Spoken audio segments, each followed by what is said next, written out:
শারীরিক প্রতিবন্ধকতা কখনোই মনোবলের দেয়াল হতে পারে না। এর সত্যটি প্রমাণ করেছেন পটুয়াখালীর গলাচিপা উপজেলার কল্যাণ কলস গ্রামের লিমা আক্তার।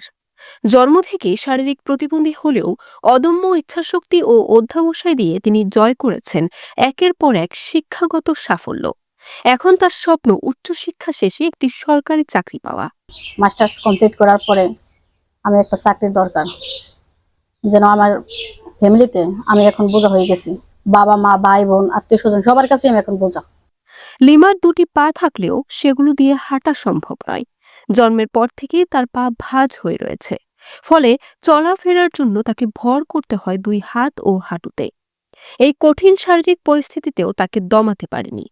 জীবনযুদ্ধে অবিচল থেকে তিনি 2017 সালে এসএসসি ও 2019 সালে এইচএসসি এবং সর্বশেষ 2025 সালে ডিগ্রি সম্পন্ন করেছেন। শিক্ষা জীবনের নানা চ্যালেঞ্জ মোকাবেলা করেও লিমা পিছিয়ে পড়েননি। তিনি জানান, অন্যদের মতো হাঁটতে পারি না, কিন্তু পড়াশোনার দিক থেকে আমি কোনো অংশে কম নই। আমি চাই সবাই জানুক, প্রতিবন্ধকতা শুধু শরীরের, মনের শক্তি থাকলে সবকিছু জয় করা সম্ভব। লিমার স্বপ্ন আরও বড়। স্নাতকোত্তর সম্পন্ন করে সরকারি চাকরির পাশাপাশি তিনি চান তার মতো অন্য প্রতিবন্ধীরাও যেন সাহস পায়, পথ খুঁজে পায়। তিনি বলেন, আমি চাই আমার মতো যারা শারীরিক প্রতিবন্ধী তারা যেন আমার গল্প শুনে সাহসী হয়, মনোবল আর আত্মবিশ্বাসী একজন মানুষকে তার লক্ষ্যে পৌঁছে দেয়। স্থানীয় এলাকাবাসী লিমাকে নিয়ে গর্বিত। তারা জানান, লিমার জীবনগাথা শুধু তার ব্যক্তিগত সাফল্য নয়, বরং একটি সামাজিক বার্তা। এক প্রতিবেশী বলেন, লিমা আমাদের গর্ব, তার সংগ্রাম ও সাফল্য আমাদের অনুপ্রেরণা দেয়। সে সমাজে একটি নতুন উদাহরণ তৈরি করছে।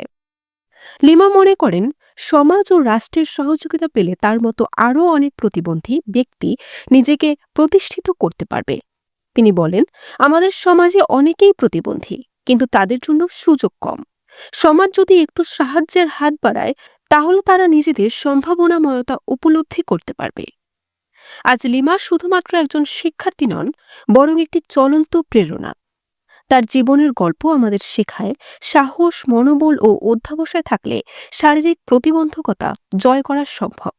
তাকে উৎসাহ ও সহযোগিতা দিয়ে আমরা একটি মানবিক ও সহানুভূতিশীল সমাজ গঠনের পথে এগোতে পারি। একটি মেয়ে একটু প্রতিবন্ধী, তাদের আমি লেখাপড়া করছে না, তা সুন্দর মতো লেখাপড়া করছে। আপনাদের কাছে একটা আবেদন করছি, আমাদের মেয়েটার একটু চাকরি হয়। আমি তখন বুড়ো মানুষ, আমি তো কয়দিন পর মরে যাব, আবার মেয়েটা কিরম কি করবে, আপনারা এটা একটু চাইবে। বরিশাল.নিউজ।